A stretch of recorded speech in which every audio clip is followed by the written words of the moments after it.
بسم اللہ الرحمن الرحیم نحمده ونستعینه ونستغفره ونؤمن به ونتوکل علیہ اما بعد۔ آج کا سبق سورہ آل عمران سے شروع ہے۔ سورہ آل عمران قرآن کریم کی تیسری سورہ ہے۔ پہلی سورت سورہ فاتحہ اس سورت کے اندر پورے قرآن کریم کا خلاصہ ہے۔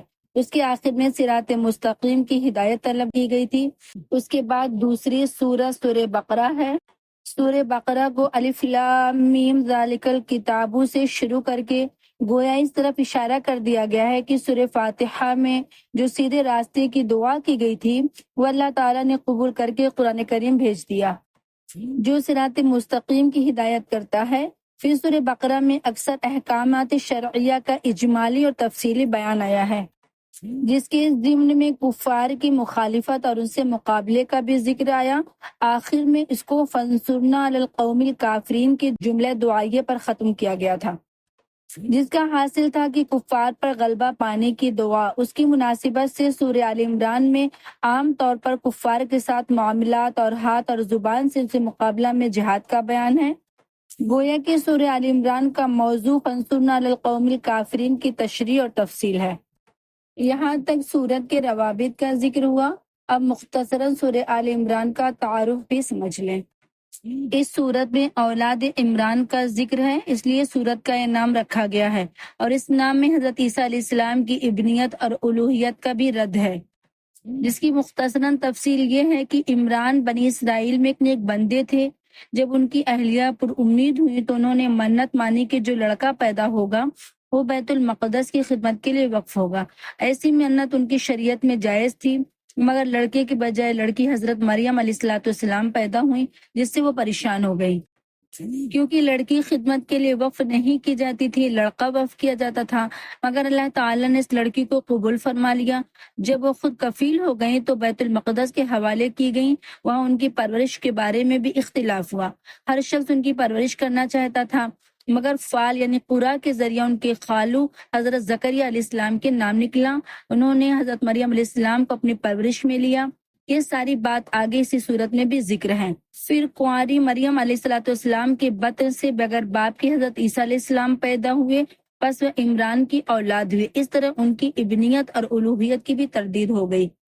چونکہ سورت کی ابتدائی آیات کے شان نزول اسی موضوع سے متعلق ہے کہ سن 9 ہجری میں نجران کے عیسائیوں کا ایک وفد خدمت نبی صلی اللہ علیہ وسلم میں حاضر ہوا۔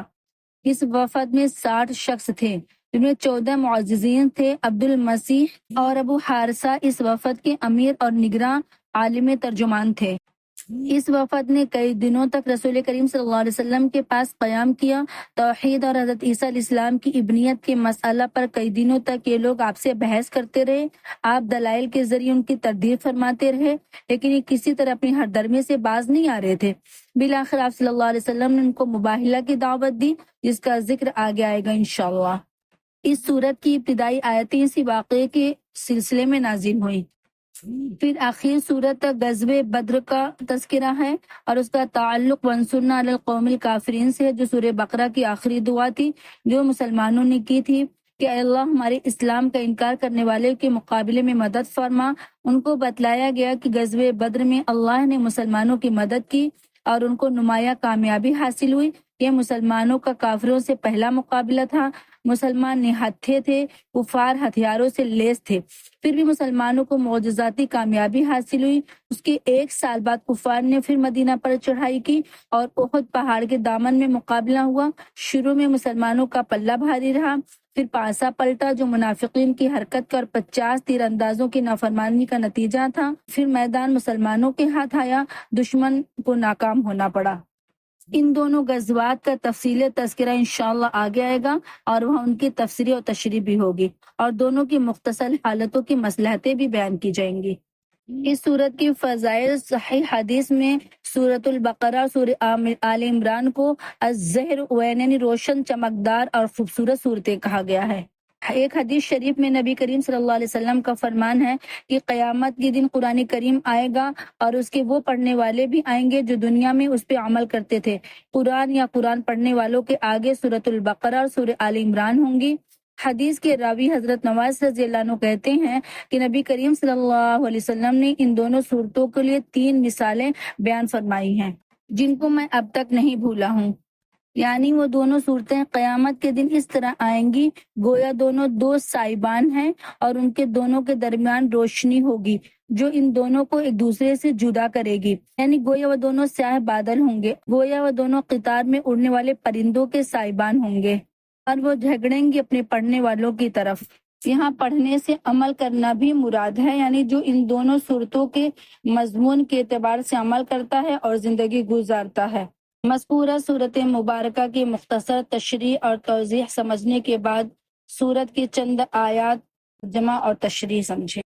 اعوذ باللہ من الشیطان الرجیم، بسم اللہ الرحمن الرحیم، الف لام میم، اللہ لا الہ الا هو الحی القیوم، نزل عليك الكتاب بالحق مصدقا لما بين يديه وأنزل التوراة والإنجيل من قبل هدى للناس وأنزل الفرقان إن الذين كفروا بآيات الله لهم عذاب شديد والله عزيز ذو انتقام إن الله لا يخفى عليه شيء في الأرض ولا في السماء هو الذي يصوركم في الأرحام كيف يشاء لا الہ الا هو العزیز الحکیم۔ آیت مبارکہ کا لفظی ترجمہ الف لام میم، یہ حروف مقطعات ہے۔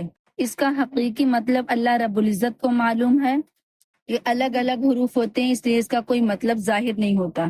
اللہ، اللہ تعالی، لا الہ، کوئی معبود نہیں، الا ہوا، مگر وہی، الحی، زندہ، القیوم، تھامنے والا، نزل، اتاری اس نے، علیکہ، آپ صلی اللہ علیہ وسلم پر، الکتاب، کتاب یعنی قرآن کریم، بالحق، دین حق یعنی سچائی کے ساتھ، مصدقاً، تصدیق کرنے والی، لما، ان کتابوں کی جو، بین یدیہ، اس سے پہلے ہیں، وانزل، اور اتاری، التوراۃ، تورات، والانجیل، اور انجیل، من قبل، اس سے پہلے، ہدن، رہنما، راستہ دکھانے والی، للناس، لوگوں کے لیے، وانزل، اور اتاری، الفرقان، فیصلہ کن یعنی حق اور باطل کو الگ الگ کرنے والی، ان الذین، بے شک جن لوگوں نے، کفروا، کفر کیا یعنی بات نہیں مانی، بآیات اللہ، اللہ تعالیٰ کی نشانیوں کی، لہم، ان کے لیے، عذاب شدید، دردناک سزا ہے، واللہ، اور اللہ تعالیٰ، عزیز، زبردست، ذو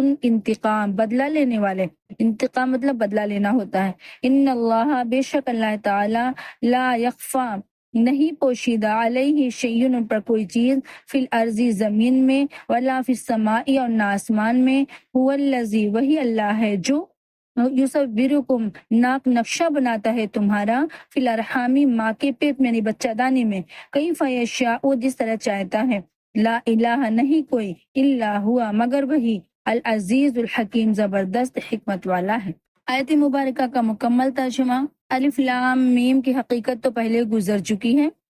اگلا ترجمہ اللہ کے سوا کوئی معبود نہیں، وہ زندہ، جاوید، ہر چیز کو سنبھالنے والا ہے۔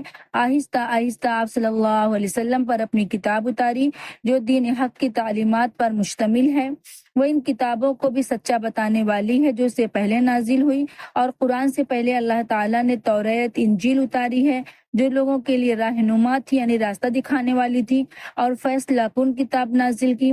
بے شک جن لوگوں نے اللہ کی باتوں کا انکار کیا ان کے لیے دردناک سزا ہے، اور اللہ تعالیٰ زبردست انتقام لینے والے ہیں۔ بے شک اللہ تعالیٰ سے کوئی چیز پوشیدہ نہیں، زمین میں اور نہ آسمان میں، وہی ہے جو بچہ دانیوں میں جس طرح چاہتا ہے تمہارا ناک نقشہ بنا دیتا ہے، ان کے سوا کوئی معبود نہیں، وہ زبردست حکمت والے ہیں۔ مذکورہ چند آیات کی مختصر تشریح یہ ہے، یہ سورۃ توحید کے بیان سے شروع ہوئی ہے کہ اس کے شروع میں عیسیٰ علیہ السلام کی ابنیت کی نفی ہے۔ فرماتے ہیں کائنات کے خالق اور مالک اللہ تعالیٰ ہیں، وہ زندہ جاوید ہیں، وہی کائنات کو سنبھالنے والے ہیں، وہی معبود برحق ہے۔ حضرت عیسیٰ علیہ السلام کا کوئی اور ہمیشہ زندہ نہیں، ہر کسی پر موت آنے والی ہے۔ عیسیٰ علیہ السلام پر بھی موت آئے گی، نہ کوئی کائنات کو سنبھالنے والا ہے۔ عیسیٰ علیہ السلام نے یہود کی زبردستیوں سے خود کو بھی نہیں بچا سکے، اللہ تعالیٰ نے ہی ان کو بچایا اور آسمان میں اٹھایا۔ اس اللہ تعالیٰ کے سوا کوئی معبود نہیں ہے۔ قیوم کے معنی ہوتا ہے کائنات کو سنبھالنے والا، یعنی کائنات کو سنبھالنے کی ذمہ داری اور وہ کائنات کے مادی اور روحانی ضروریات کے پورا کرنا بھی اللہ رب العزت کے ذمہ ہے۔ اس آیت میں جو فرقان کی معنی ہوتا ہے فیصلہ کن، حق اور باطل کی جدا کرنے والی اور صحیح اور غیر صحیح کو فرق بتانے والی۔ یہود نصارہ میں جن باتوں میں اختلاف ہے ان کا دو ٹوک فیصلہ کرتی ہے۔ مثلاً یہود حضرت عیسیٰ علیہ السلام کو مسیح ضلالت یعنی دجال قرار دیتے ہیں اور جھوٹا دعویٰ کرتے ہیں کہ انہوں نے عیسیٰ علیہ السلام کو کیفر کردار تک پہنچایا، اور نصارہ ان کو اللہ کا بیٹا کہتے ہیں اور بیٹا باپ کے حکم میں ہوتا ہے، پس وہ بھی معبود ہیں۔ تو ایک شخصیت کے بارے میں دو رائے ہیں۔ قرآن کریم نے اس اختلاف میں فیصلہ کر دیا کہ وہ دجال بھی نہیں تھے بلکہ مسیح ہدایت اور اللہ کے رسول تھے، اللہ کے بیٹے بھی نہیں تھے، عمران کی ذریت اور مریم کے بیٹے تھے، بس وہ ہرگز معبود نہیں ہے، معبود کی طرف دعوت دینے والے بندے ہوتے ہیں۔ اس طرح قرآن نے فرقان یعنی فیصلہ کن کتاب بھی ہے جو حق اور باطل کو جدا کر دیتی ہے۔ اب جو لوگ اللہ کی آیتیں یعنی قرآن کا انکار کریں گے ان کے لیے دردناک عذاب ہے۔ اللہ تعالیٰ زبردست مخالفوں سے انتقام لینے والے ہیں، انتقام لینے سے انہیں کوئی نہیں روک سکتا۔